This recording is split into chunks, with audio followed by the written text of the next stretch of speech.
Alright guys, I just returned literally a week ago from Royal Caribbean's Mariner of the Seas. Here is a recap of the things I didn't like, the things I liked, and more coming up right after this.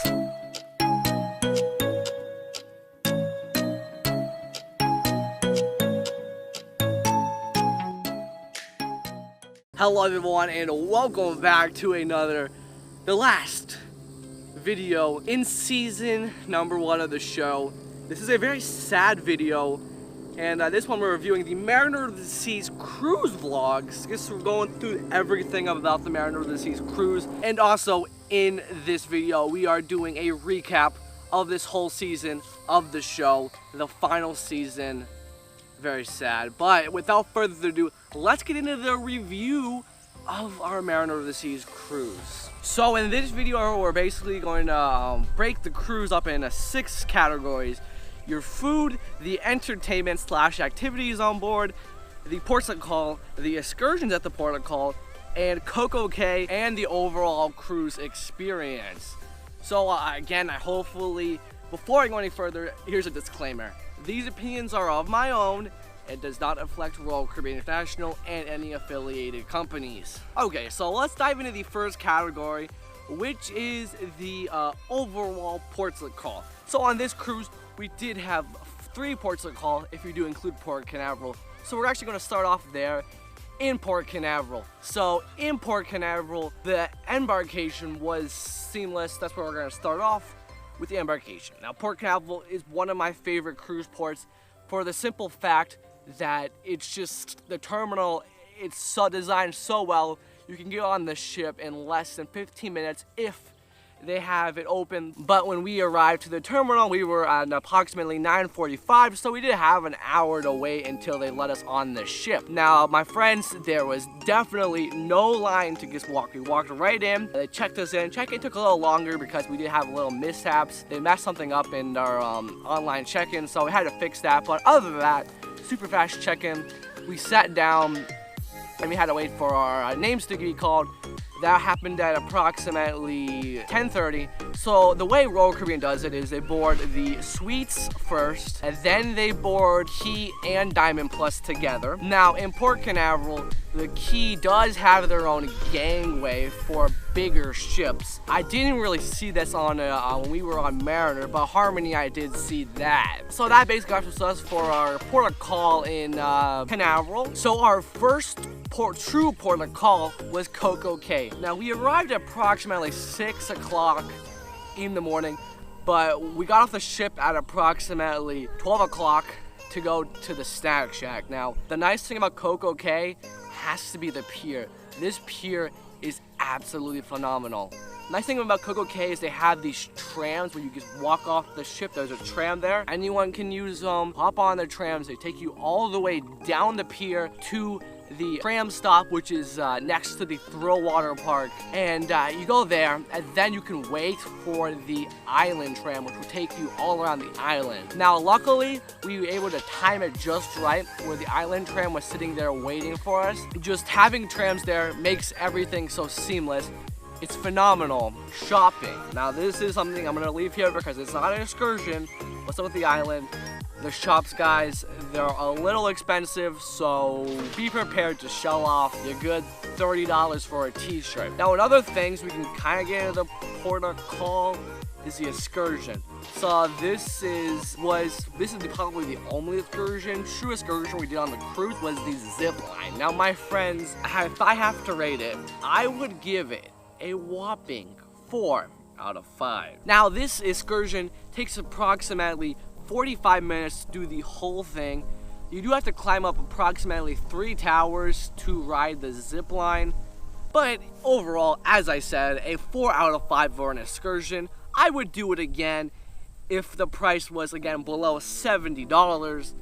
It's a great way to see the island, great views. The zip lines, very nice. I also like about Royal Caribbean zip lines on their private islands are that the harnesses. These are really nice. You can basically they're like sitting in a chair and you're on a zip line, relaxing. Again, highly recommended. Not my favorite excursion at Coco Cay, but one of my favorites. So now we're going to talk about our last port of call, Nassau. Now this port of call, guys, we did not get off on the ship, so that's basically it for Nassau. We did stay on the ship, so again, that is really it for Nassau.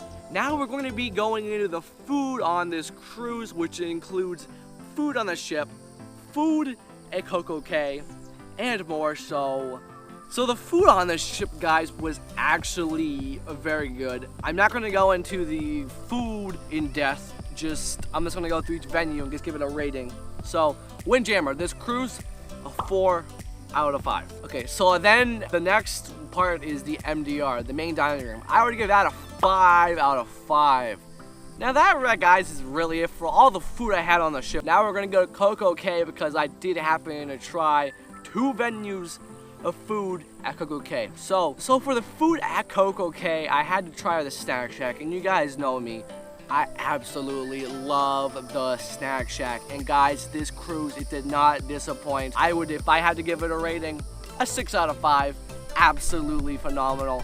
So the next venue at Coco Cay for food was the Chill Grill.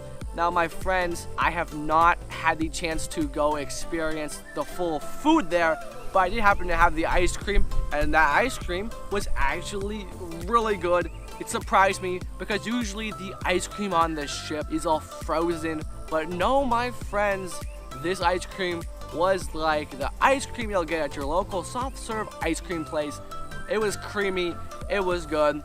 A 6 out of 5 for me. So on this cruise, the entertainment was great and activities. Now again, I'm merging the entertainment activities because I didn't see any shows on the ship except the dance party they had and the promenade on the last day. The activities on the ship. So we're gonna go through each of those and see what I did, what I didn't do. So we're gonna rate laser tag as my first activity because this is the most entertainment activity on this ship. So this is offered about 2 times during the cruise, and the line for this was actually not long, but we just got in, and it takes approximately like 30 minutes to wait in line and get into the game. So now I do count 30 minutes from when I entered the line until I got on the arena, so it's totally not bad of a line for it being free. Now another activity I did try, we're gonna merge it in together because I can rate all these activities individually, but you would be here all day. So it is the sports deck. I rate that one a 4 out of 5.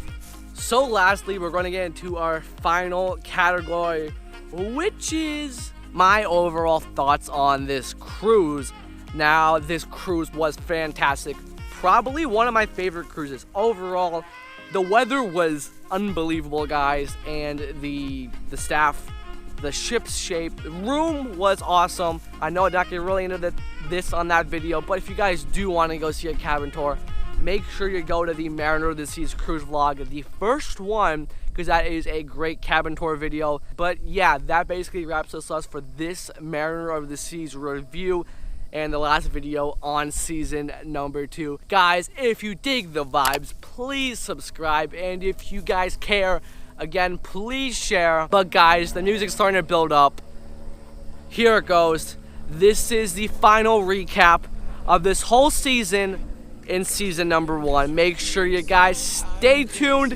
In just, I think, 3 weeks, the first episode of season 2 will be out. So stay tuned. And guys, I'll see you right back here next season. Take care, everyone, and stay safe out there.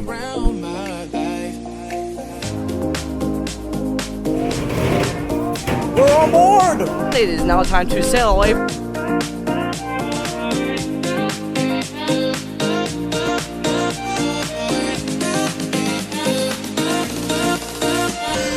We're on board.